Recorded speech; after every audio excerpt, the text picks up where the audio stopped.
to welcome you all to this presidential panel. I'll let the dignitaries take their seats. President Tinubu and President Oligi Nguema, thank you very much indeed. Yes, you may sit down, please. It's wonderful to be with all of you, and we have two presidents today. Just saying hello to President Kagame. Lovely to be in your beautiful country yet again.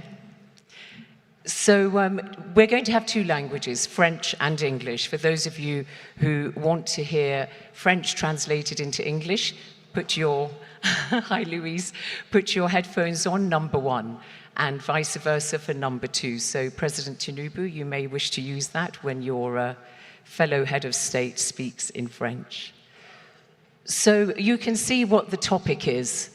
It's the sovereign test. Can Africa turn continental alliances into assets, strategic assets? I don't know if some of you, when you arrived in Kigali, saw the Sustainable Development Goals. Did you see those written on the walls, 1 to 17, what they are? But you know what? Africa has a $1.6 trillion financing gap for the SDGs. So there's a huge mountain to climb. And we're going to be exploring different ways of how we can actually achieve that. Because we've had plenty of declarations, plenty of policy statements, plenty of initiatives and projects and so on. I've been around so long that I've been through all of them, NEPAD and the Abuja declarations and the Maputo and all the rest of it. So it's not that Africa lacks vision or ambition, but it is lacking in establishing some kind of continental framework that identifies what the priorities are, indeed to turn these alliances into strategic assets. It's what President Kagame has said of Africa. He said it of the African Union, but actually it's relevant that Africa suffers from a crisis of implementation.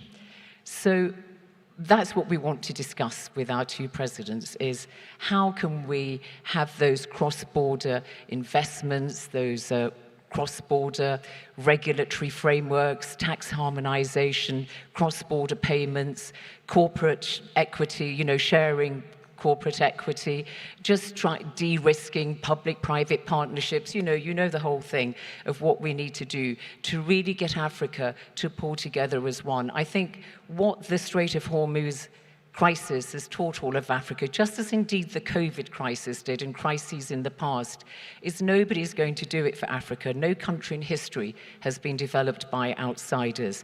It has to mobilize its domestic resources, increase its tax to GDP ratio, 16%, one of the lowest in the world, increase its intra-African trade, 18% compared to, say, 64% in Asia, 67% in Europe. You all know the statistics. So we've got to get Africa moving, looking at itself, and that's what we're going to be talking about. So, President Tinubu, I'll start with you. How can we expect African countries at this critical time when they're under so much pressure, inflationary pressures, the energy crisis and so on, as a result of the Strait of Hormuz conflict, to think regionally or to think in a continent-wide way? They're going to be thinking about their own national priorities, their own people. How can you persuade them to have more of an outward vision? Well, thank you very much. It's a great honor being here to review what is ours in Africa. How do we put resources in place, take advantage of the global energy that is we have right now and the situation? It is very welcoming to see that we are up to it. And I must congratulate my brother, the president of, Wanjatu, putting this together, and congratulate all of you organizers and the participants. For me, Africa needs to put its money where his mouth is. Would you put your microphone where your mouth is? Yeah. Thank you.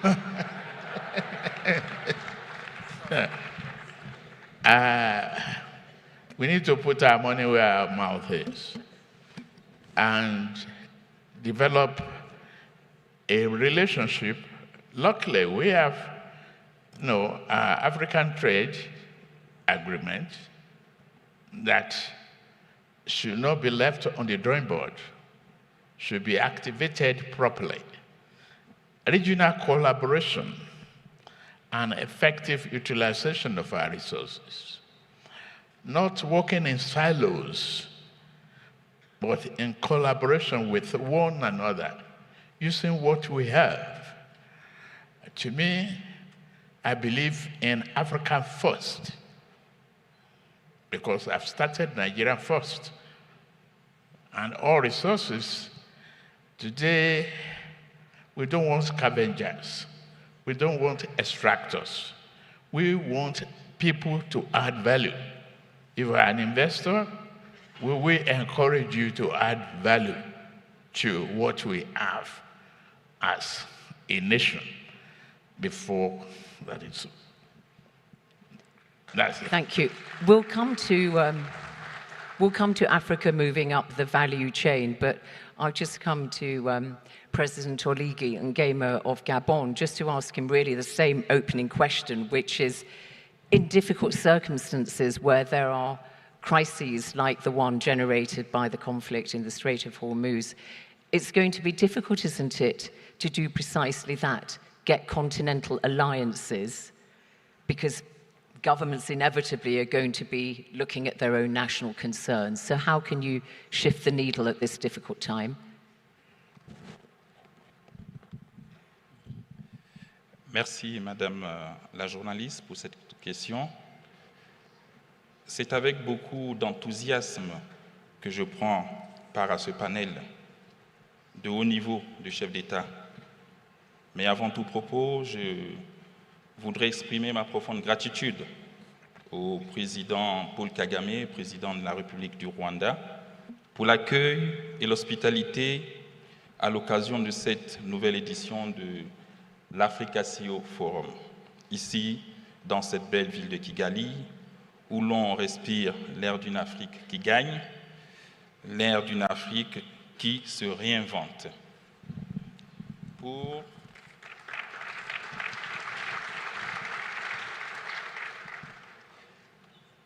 Messieurs les chefs d'État, chers frères, mesdames et messieurs, les chefs d'entreprise et investisseurs potentiels, mesdames et messieurs, je souhaite partager avec vous ma vision sur le thème à l'ordre du jour. L'Afrique peut-elle transformer ses alliances continentales en actifs stratégiques? Ce thème, tel que posé aujourd'hui, au regard des alliances et partenariats stratégiques déjà mis en œuvre, depuis nos indépendances, n'est pas nouveau pour l'Afrique. L'expérience de la compagnie aérienne Air Afrique ou de notre radio panafricaine Africa numéro 1, pour ceux qui s'en souviennent, ont été la plus belle matérialisation des alliances africaines. Mais où en sommes-nous aujourd'hui? Plus actuel autant pour moi, la ZLECAf, qui pourtant offre un cadre inédit, a du mal à se matérialiser. Les pays africains ont besoin de s'unir, de parler d'une même voix, de mutualiser leurs efforts pour une Afrique qui gagne. Regardons comment l'Europe s'est construite autour des alliances industrielles, économiques et politiques. Elle a réussi à mettre en place une monnaie commune, l'euro, un passeport commun, un visa commun, Schengen, avec la libre circulation des personnes et des biens. Les pays européens ont en commun une compagnie aéronautique, Airbus. Air France qui s'est élargie et devenue KLM. De même, ils ont une politique commune en matière de sidérurgie, d'industrie et de politique agricole. Le seul point divergent pour ces États est la défense, qui reste un outil de souveraineté. Ces exemples montrent une vérité toute simple. Les alliances économiques sont des instruments de puissance. Et nous devons également en Afrique avoir nos alliances économiques pour être un continent puissant. Pour revenir à la question de l'ordre du jour, ma réponse, je la décline en 3 points essentiels. Le premier point, les alliances doivent concourir à la consolidation de la stabilité et de la paix. L'Afrique ne doit plus être une terre de conflit, telle que nous le vivons actuellement.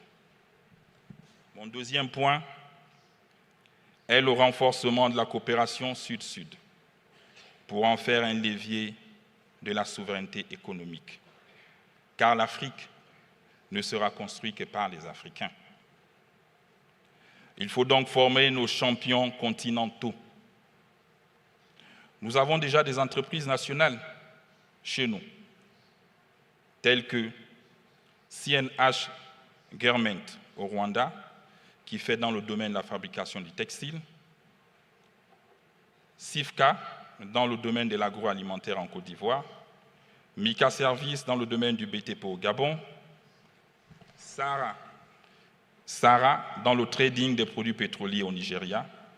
Nous avons également Dangote dans le BTP et le raffinage des produits pétroliers au Nigeria.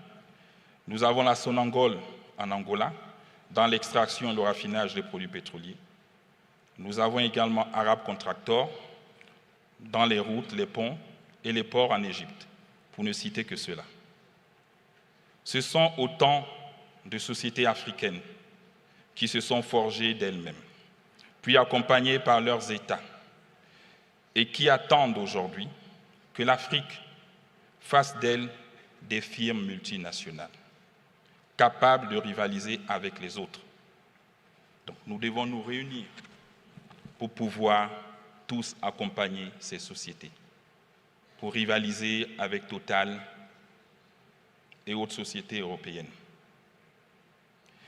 Nous devons créer des joint ventures entre les entreprises africaines, favoriser la circulation des capitaux et des compétences intra-africaines, accélérer la construction des infrastructures interrégionales, à l'image du corridor de Lobito. Mon troisième point, c'est de tenir un dialogue ferme, franc, et respecter nos engagements. En effet, l'Afrique doit sortir de la logique des discours pour emprunter le chemin des actions concrètes. Notre continent dispose des plus grandes réserves de matières premières au monde. Nous ne devons pas accepter de les brader. Comme le disait le président du Nigeria ici présent, nous devons nous entendre tous sur la transformation locale de nos matières premières, ici sur notre continent. Et c'est sans équivoque.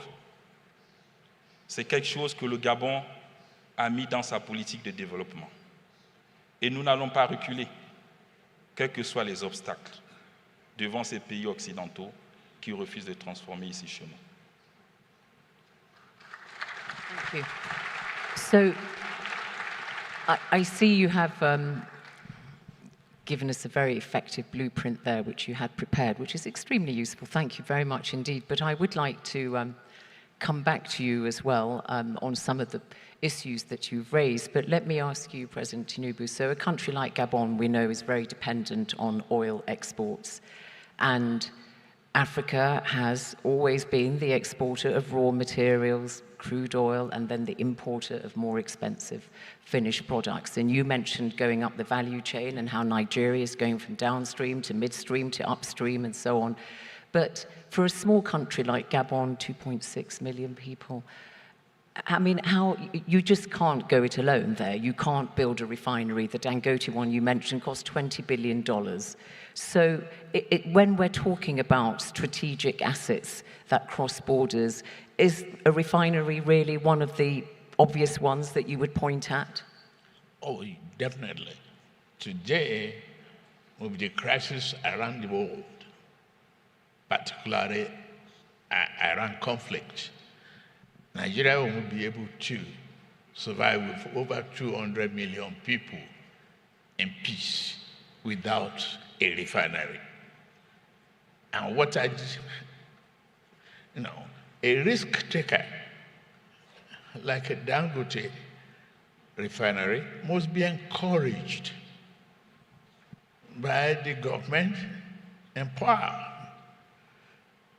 What I did, support him, give him free trade zone license, support him in the effort to source the crude that is necessary. And today he is the exporter, net exporter of both the PMS, aviation fuel, and other commodities. Yeah, we heard that he's favouring all the African carriers, Ethiopian Airlines and so on, for the aviation fuel that's in great demand. Yeah. Oh, yes. But he's producing 650,000 barrels per day, which is only enough for 70% of Nigeria's needs. So he's still a little bit away from being able to export refined oil, petrol to his neighbors. Yes. And it's been supported. My own formula is, like I said, put your money where your mouth is. When they're about to start a crisis, say, okay, what is the denominated currency in Nigeria? That is Naira. I have crude that you expect me to export in dollar. So I give you, as my local refinery, I give you crude in Naira. No letter of credit, no bank scrambling, and exchange rate instability. Solve the problem.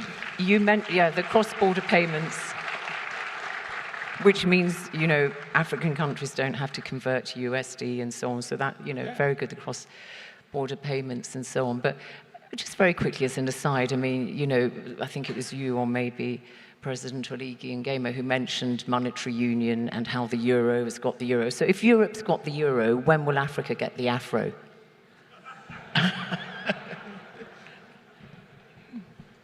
Nigeria, I'll say, and speaking for Africa, as African champion, putting our spirit behind what we talk about is creating a platform. Look around the entire continent, 54 countries. There's none of us without a particular commodity available in the country or the other. Why not start an exchange commodity platform where we can trade with one another? Well, why don't you start one? You say? Why don't you start the commodity exchange you're talking about?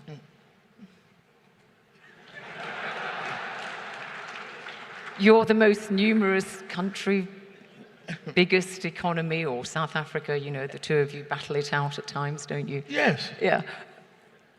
Okay, so you mentioned commodities, and let me bring in President Oligi Nguema here, because Gabon, of course, is a big producer of manganese, but it is its raw form. You haven't managed to move up the value chain. And, we're seeing projects in Africa now, Simandu in Guinea with the iron ore there, and we've seen countries like Namibia saying, no, we're not going to export our critical minerals in its raw form. They've got to go somewhere up in the processing chain.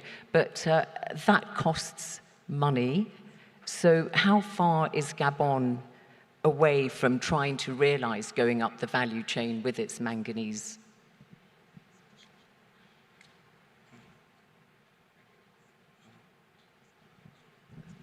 Translator's a bit slow. Merci, madame. Je voudrais d'abord corriger quelque chose. Le Gabon, ce n'est pas 3 millions d'habitants, c'est 2 500 000 habitants. Donc 500 de moins. I said 2.6. Nous sommes un grand pays, mais petit par sa population.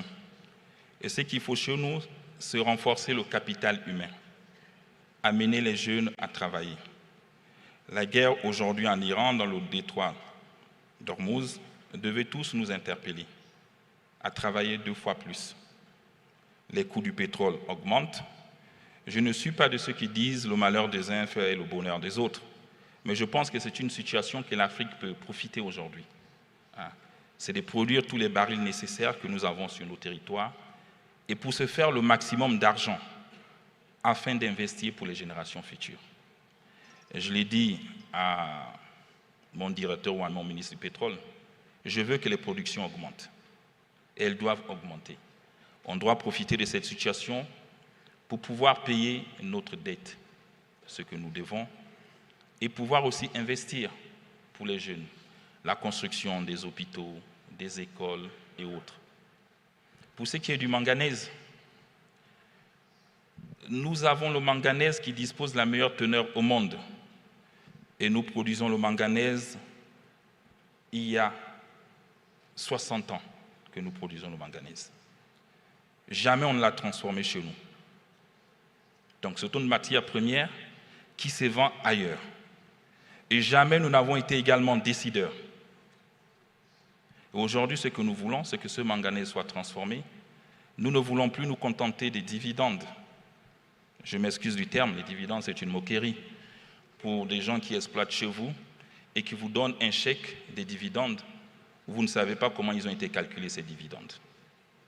Nous ne sommes même pas au capital d'administration de cette société qui exploite chez nous. Donc, elle extrait, elle exporte, elle vend, et en fin d'année, on vous amène un chèque. What? Qu'est-ce qui a été vendu? Quelle était la valeur de ce qui a été vendu? Et aujourd'hui, c'est mon combat. Je le dis, je ne chasse personne, mais au Gabon, nous avons changé de paradigme. Nous partons vers la transformation. Et pour nous, c'est sans recul parce que c'est une valeur en plus, une valeur ajoutée. Nous avons donné à cette société une deadline. Si elle n'arrive pas à transformer en 2029, il y a d'autres ici présents qui peuvent venir transformer. Et c'est ce que nous attendons.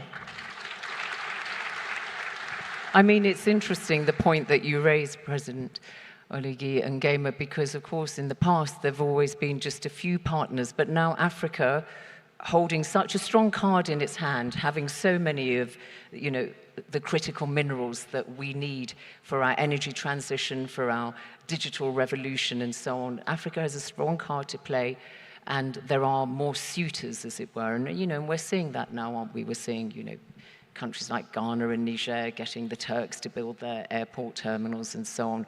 So that is something good. But in terms of moving up the value chain, that is something that requires investment. So if I could talk to you first about money, really, because there is a lot of African money. I mean, we've got $2 trillion held in institutional capital from the pension funds and so on and so forth in Africa. But a lot of it goes out of the continent to safer assets in Europe and so on. And the irony is, of course, Africa then has to pay off its debt at much higher interest using foreign money. But there we go, that's another matter. So how can you get that indigenous finance working for Africa? How can governments play a role in de-risking for the private sector? Because if capital was a person, it would be a coward and very, very impatient. They don't want to wait a long time for their returns, and Africa needs patience. Well, I agree with you. Investment is very cowardly unless you are transparent, accountable, and forthright. And part of that element is Africa looking at itself, making sure that we can put these resources together and go out there and negotiate for ourselves. To me, I wrote an article in the Financial Times talking about international rating agencies. What do they know about Rwanda? Have they visited Rwanda and seen the potential tourism of this country? And its growth last year of 9.4%. 9.4%. And if you don't leverage that one in value creation, how can Rwanda benefit?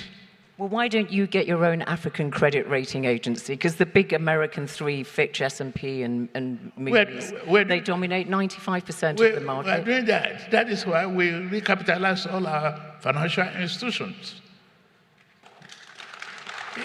Because they give Africa consistently low ratings. You have to help yourself. Now, no one can take metal out of Nigeria without adding value. No one. Gone are the days where you can excavate the dust, all the minerals, and go. No. I can produce battery for cars with my metals. Rare earth mineral is valuable. But if a Mobil, a Total, a Shell, we value what is on the ground as a balance sheet item capable of funding and raising capital that is necessary for the exploration and production of my resources. Yeah. Why not do it for me too? But you know, and I'll put this to both of you. So the private sector obviously has a role to play. You know, it will bring in its capital and it will bring in its plans and its workers and so on. But it requires governments to play their part in Africa. Capital is also, we said it's a coward, it wants stability.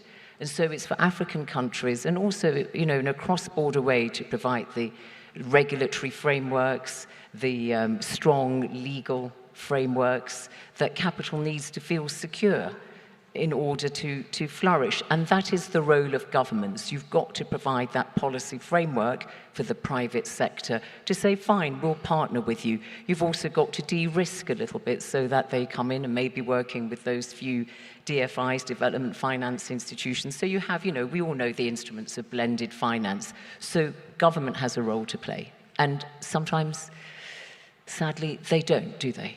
I'm already playing that. But we're talking continent-wide here. Removing all the bottlenecks, giving you necessary incentives for direct foreign investment into the country. This year alone, I can beat my chest that Nigeria is attracting close to $20 billion foreign direct investment. It's because unwind the bottlenecks, be efficient, be transparent, be open. There's no intellectual capacity that is deniable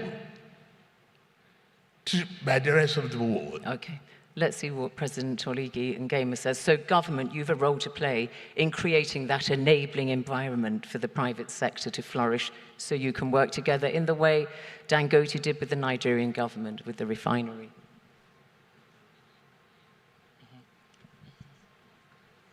Tell this translator to wake up. Oh, I talk very Merci, madame. fast. Il y a un adage africain qui dit que pour aller plus loin, il faut aller ensemble. Seul, on n'y arrive pas. Donc je pense que le secteur privé, tel que je viens de le citer, a besoin de l'accompagnement du secteur public. C'est ensemble que nous allons réussir. Et ces secteurs privés, tels que je le citais, Dangote, Sarah et les autres, aujourd'hui, qui font des efforts à leur niveau et qui sont là, qui réussissent ce qu'ils font, ils ont également besoin à ce que les chefs d'État africains les accompagnent pour qu'ils deviennent des grandes firmes multinationales. Et également, il n'y a pas que l'État aussi. Il y a aussi nos banques africaines. Il faut savoir investir, accompagner nos entrepreneurs avec les taux minimes, des taux très bas, pour que le secteur public, privé, puisse également se développer. Parce que lorsqu'on va emprunter en Europe, c'est avec des taux élevés. Mais on a de l'argent ici sur place chez nous en Afrique. Pourquoi laisser nos entreprises aller emprunter avec des taux élevés et venir réaliser des travaux qui vont nous coûter 2 fois plus cher?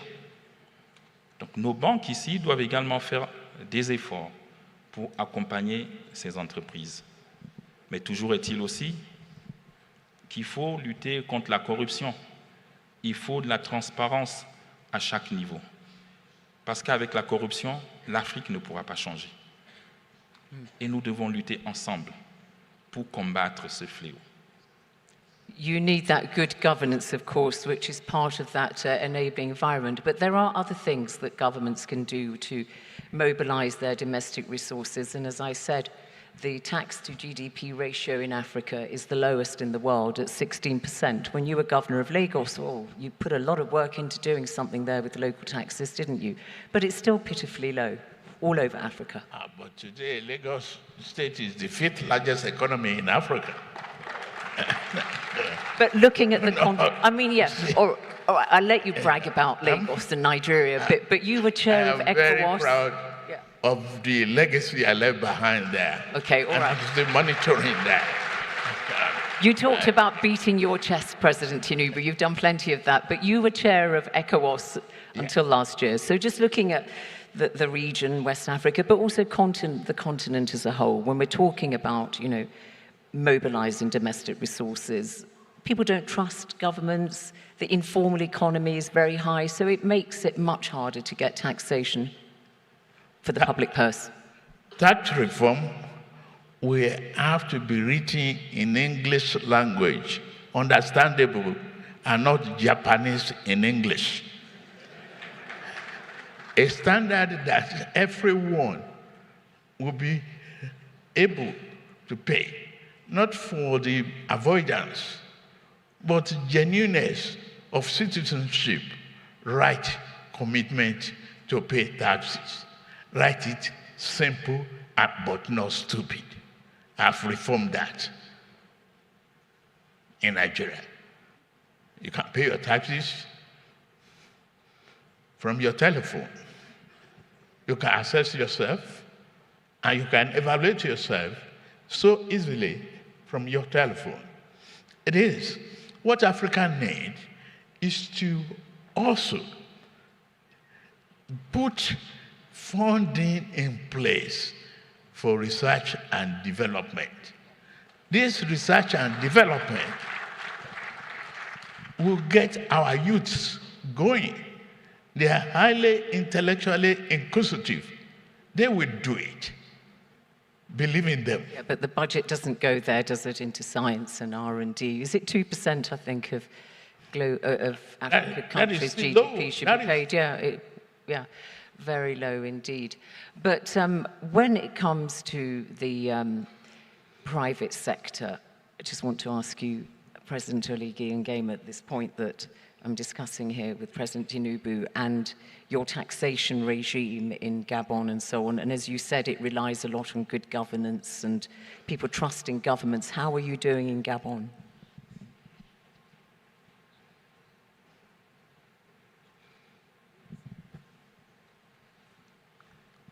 Tant que les choses marchent pour le Gabon, je pense que c'est une très belle stratégie et nous allons continuer sur cette lancée. C'est d'accompagner le secteur privé. On l'accompagne également dans les réformes et dans les lois. Dans les réformes et les lois, il faut amener l'opérateur à pouvoir investir également chez vous. Nous avons revu notre code minier, notre code pétrolier, le code sur les impôts et demandé aux opérateurs de payer les taxes.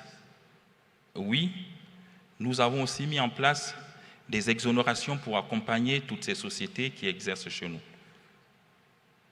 Des exonérations à hauteur peut-être de 25%, exonération de douane, que nous avons mis en place pour tous ceux qui viennent réaliser également chez nous. Mais l'État fait encore plus. Je me souviens, au début de la transition, lorsque nous avons décidé de nous réapproprier notre pétrole et de racheter les actifs de Assala. C'est d'abord la volonté d'un homme, ma volonté, qui est devenue ensuite une volonté politique. Et nous nous sommes tous mis derrière en disant, il n'est plus question que notre pétrole soit géré de l'extérieur et par certaines compagnies.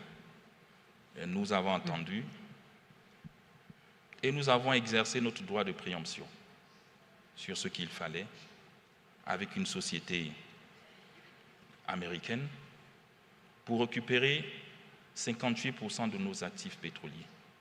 Et nous l'avons fait. Donc si l'État a la volonté de faire les choses, on y arrive. Il faut juste un peu de courage.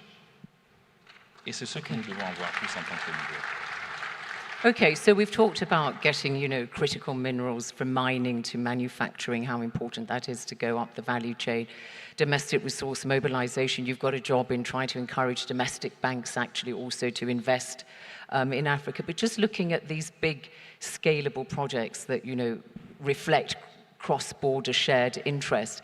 Agriculture, obviously, still the biggest employer in Africa, but largely made up of these smallholder farmers. And so when domestic money, domestic banks in Africa are looking for bankable projects, they don't see them in agriculture. Figures say that only between 10 to 20% of smallholder farmers in Africa are commercially viable. Is it time to bite the bullet in a country like Nigeria and just say 8% of African produce is actually refrigerated in the first mile? So infrastructure obviously is at the base of this, and I'll come to that in a moment. But should Africa start thinking about agribusiness? Very big.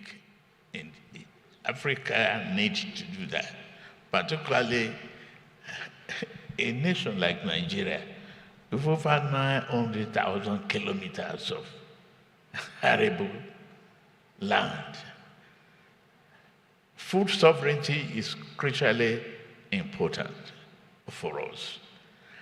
Now, the government, first of all, must identify critical areas of need for those farmers.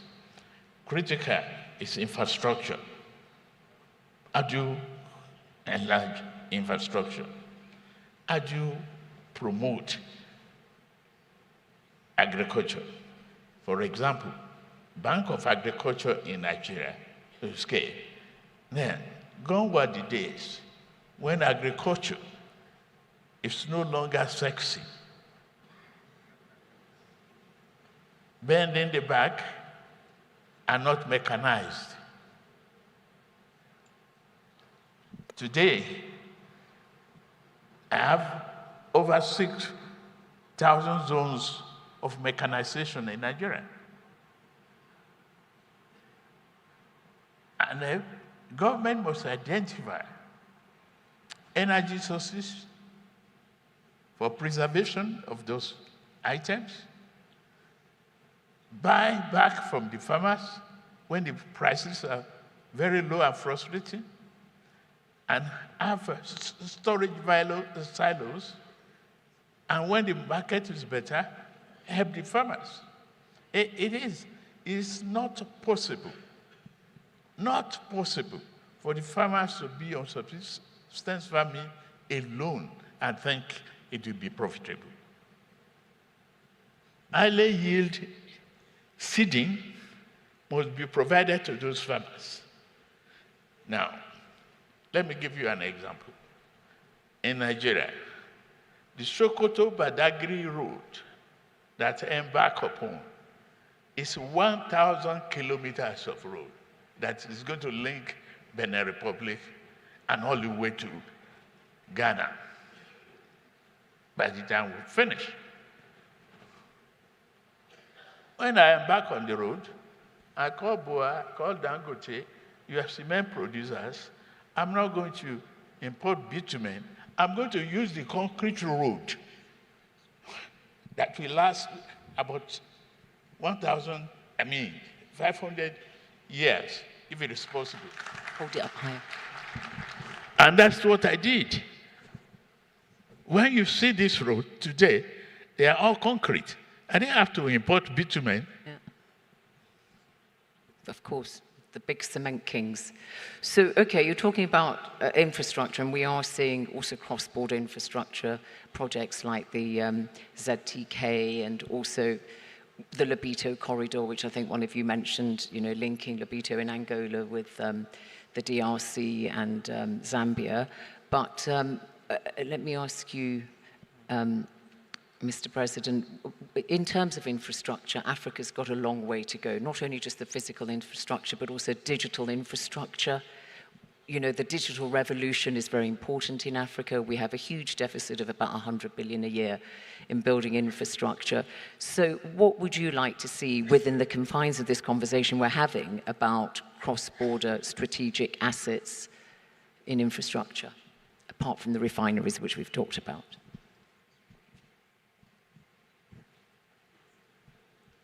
Merci. Nous avons beaucoup investi dans des infrastructures. Mais quand on parle d'infrastructures également, après il faut parler d'énergie, il faut parler d'électricité. Parce que les deux vont ensemble. L'énergie aujourd'hui, c'est le développement. L'énergie, quand vous apportez de la lumière dans un village, le tout change. Vous pouvez avoir une raffinerie, si vous n'avez pas d'énergie, elle ne va pas fonctionner. Donc je pense que là aussi, il faut mettre l'accent sur l'énergie. Et pour notre cas au Gabon, comme vous étiez en train de parler de l'agriculture, nous sommes en train de faire cette transition énergétique. Une transition énergétique qui va nous amener vers l'agriculture, parce que nous importons plus de 70% de ce que nous mangeons au Gabon. Ça vient des pays amis.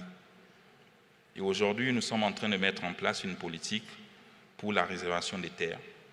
Nous avons des terres agricoles. Et nous demandons à tout le monde de venir investir parce que c'est encore un champ qui est vastement large, où on peut facilement investir. Nous avons pris une décision de mettre fin à l'importation de poulets de chair, de pouvoir produire localement notre propre poulet de chair. Et pour accompagner nos agriculteurs au pays, nous avons mis un fonds de 25 milliards de francs CFA. Nous avons créé la Banque de l'entrepreneuriat avec des taux beaucoup plus réduits pour que ces jeunes agriculteurs, éleveurs puissent également emprunter et pour développer ce secteur dans l'entrepreneuriat. Maintenant, après, il faut encourager la jeunesse. Nous avons une jeunesse bureaucratique qui a grandi dans l'administration, un peu dans le pétrole. Et j'avoue que ce n'est pas facile de faire cette transition énergétique avec la jeunesse. Mais en forçant, nous allons y arriver. Parce qu'ils vont finir par comprendre que lorsqu'on mange, on arrive à mieux travailler. Nous devons produire beaucoup plus que ce que nous importons pour pouvoir également baisser notre coût de vie. Of course. Bon, parce que le coût de vie il est très élevé au Gabon. Le panier de la ménagère. Yeah. Il y a it's shocking that the whole of Africa, the annual food import bill is $80 billion, a continent that could feed the entire world. You also mentioned electrification. I was very struck actually by Rwanda has got such a remarkable story to tell in terms of its electrification program. It was something like 8% in 2009. It's now 80% of households are actually electrified. But as the World Bank says, electrification alone is not enough unless it creates jobs and boosts economic growth. And obviously energy poverty in Africa, we know 640 million people don't have access to electricity across the continent and so on. It's going to be a big focus for infrastructure. But before we finish, I just want to ask you about the digital revolution, because of course, internet use in Africa is extremely low. It's something like 36% compared to the global average of 74%. And so, you know, we're going to risk having a world of digital haves and have-nots, and also between people in Africa. And so digital infrastructure, again, is something that transcends borders. You know, so is that something that's on everybody's radar at the presidential table? It is. And where we've embarked upon over 90,000 fiber optic lane across the country. And that is the only way we can bring lessons to children and communicate with farmers as well. And ordinary traders are in need. No, it is where we must be able to put funding together to help Africa surpass the level of primitive telecommunication program.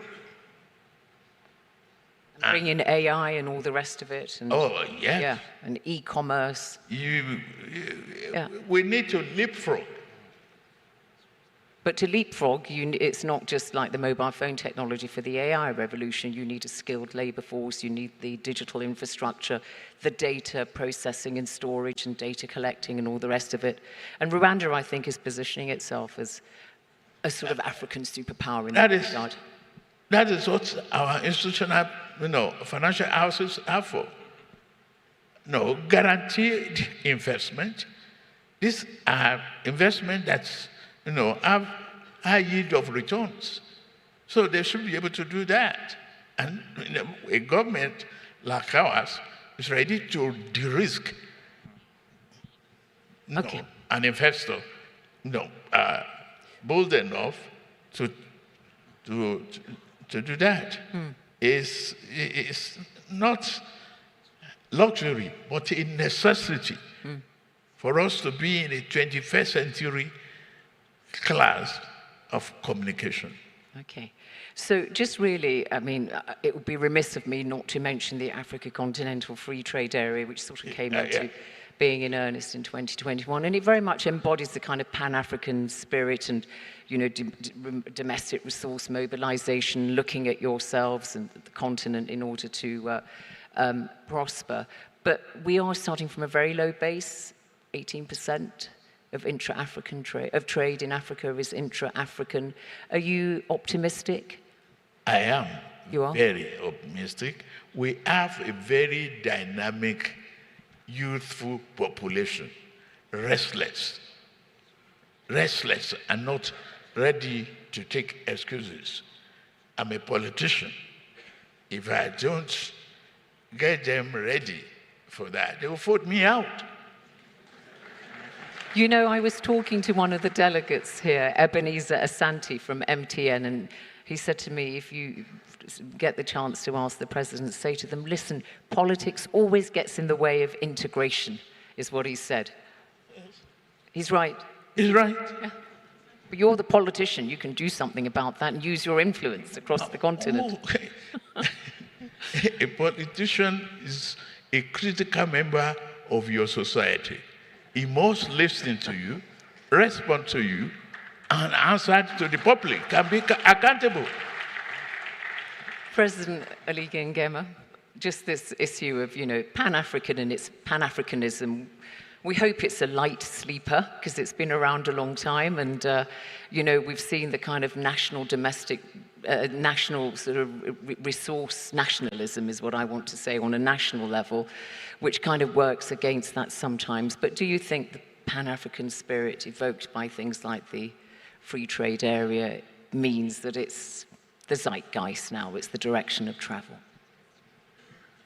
Oui, madame, je pense que la digitalisation, elle est inévitable. Et elle est là déjà. Et on doit faire avec, on doit l'accepter. Hier, ce pays, on disait c'était le pays de 1000 collines, le Rwanda. C'est comme ça qu'on l'appelait. Mais aujourd'hui, c'est le pays de l'innovation technologique. On voit tout ce qui s'est passé ici et comment le président Paul Kagame a réussi dans cette technologie. Donc la digitalisation... Have you been to Technology City? I passed it by. It's this kind of hub for startups and young people in Rwanda who go in and they're learning. I'm doing President Kagame's job here in selling Rwanda, but anyway, yes, it is amazing what's going on here. Sorry, I interrupted you. Carry on. Et donc, c'est dire que la digitalisation, c'est quelque chose qu'on ne peut plus refuser, d'autant plus qu'elle booste les recettes. Elle apporte des recettes énormes. On a vu dans certains pays où les chefs d'État le disaient, avec la digitalisation, je fais 150 milliards de recettes. L'informel est combattu à travers la digitalisation. Il y a moins de fraude, il y a moins de corruption. Donc, il faut accepter. Au Gabon, nous l'avons déjà accepté et nous l'avons inclus dans notre programme de développement. Nous sommes aujourd'hui en train de digitaliser tout le secteur administratif. Et nous irons même encore plus loin, c'est de digitaliser également les marchés, de digitaliser tous les secteurs. Le numérique, on en fait. On commence à enseigner des élèves dans des salles de classe comment utiliser le numérique, comment mettre en relation sur ces plateformes Internet, l'intelligence artificielle et autres. Donc nous l'avons accepté, parce qu'on a compris qu'aujourd'hui, on ne peut plus rien faire sans le numérique, sans l'intelligence artificielle. La digitalisation est là. Nous sommes en train de mettre en place chez nous des data centers. Oui, les data centers, c'est un peu décevant parce que les compagnies qui nous les mettent chez nous, c'est des compagnies occidentales, étrangères. Et après, on pense un peu à la fuite des données.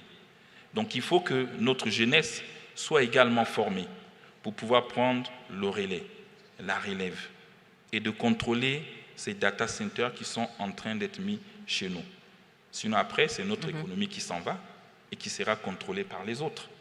C'est ce que nous voulons. Okay. So a final question to both of you. You know, the theme of this summit has been shaping the future of Africa, scaling up, moving forward together, these continental alliances that you know, we've been discussing. Do you feel that perhaps this latest crisis in Hormuz is just one of a series of global shocks that may galvanize Africans, be a catalyst so that you can accelerate on the path to greater unity, greater alliances, and forging cross-border strategic interests? Do you think? Because I remember when COVID came and, you know, people in Europe and North America were being triple vaccinated and Africans were getting the crumbs off the table. I never knew Africans so angry as that time, and it seemed to me that was an inflection point of Africa saying, look, you know, we're going to have to look at ourselves. Do you think that this could be a turning point, and is that what you'd like this CEO forum to come out when it ends with this kind of communique that Africa is at this turning point?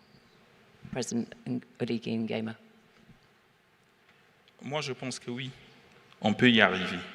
Il suffit seulement de croire. Si l'Europe est arrivée, nous aussi, on peut y arriver. Il faut avoir la volonté. Je le disais que l'Europe s'est mise en avant avec des alliances et autres. Nous aussi, nous devons être unis et forts dans nos alliances. Nous devons tout booster pour arriver à ce que l'Afrique se développe, à ce que l'Afrique aille beaucoup plus loin. S'il me venait de dire quelques mots au regard de ce qui précède, de tout ce que nous avons dit, moi je dis oui, si l'Afrique est unie, elle peut transformer ses alliances continentales en actifs stratégiques. Le panafricanisme est un atout majeur. On a toujours tendance à vouloir l'oublier. Nous sommes panafricanistes et il faut tout faire pour l'être. Ce n'est pas seulement dans les discours qu'il faut le dire, mais il faut le vivre et il faut l'appliquer. C'est quelque chose qui en nous et dans nos cœurs et qu'on ne peut pas le rejeter. Parce qu'on se sent africain, on veut bien être développé comme les autres, on n'a plus envie que nos enfants aillent mourir en mer, la plonge pour traverser, pour aller vers d'autres continents. Donc nous avons toute la matière ici pour réussir. Il suffit seulement d'avoir des bonnes politiques. Il suffit d'avoir la volonté, telle que je le disais pour le président Paul Kagame, d'avoir la droiture dans ses bottes, et on y arrive. Moi, j'y crois. Et je suis confiant qu'avec tout ce que nous avons ici, on n'a pas besoin de l'extérieur pour venir nous aider. Ensemble, on peut réussir. C'est ce que moi je tenais à dire. Merci beaucoup. Thank you, Oligui Nguema. And last word to you, President Tinubu. What would you like to hear from this CEO forum at the end of it all? At the end of this, once again, I congratulate the organizers, all of you participants, Paul Kagame being tenacious and committed to African renaissance. And the only way that we can achieve that is to push together, be determined more at home, using our resources as the only way, as the only instrument that can elicit wealth and build an inclusive society. Thank you. Thank you very much indeed, President Tinubu. Well, that ends this conversation with the presidents. I mean, it's become a bit of a cliche, hasn't it, to end with a quote from Nelson Mandela, but this is one attributed to him, which is, "It always seems impossible until it is done." Thank you very much indeed. It's been a pleasure being with you. Thank you. Thank you very much.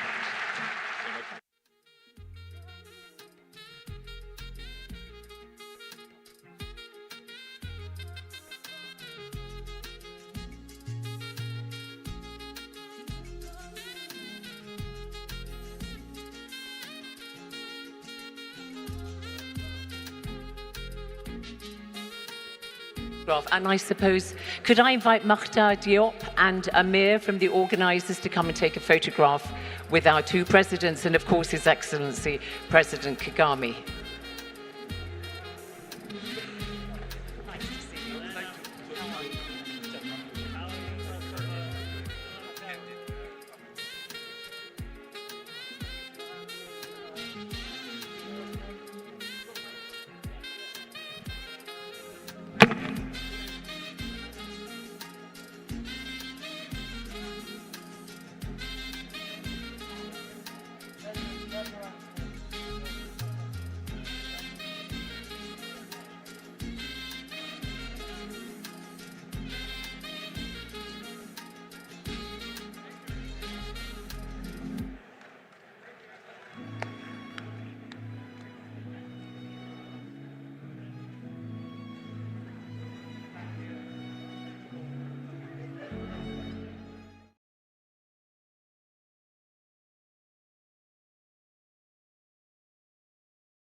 The annual Africa CEO Forum. L'Africa CEO Forum. Africa CEO Forum. Le Davos africain. Biggest event of its kind on the continent.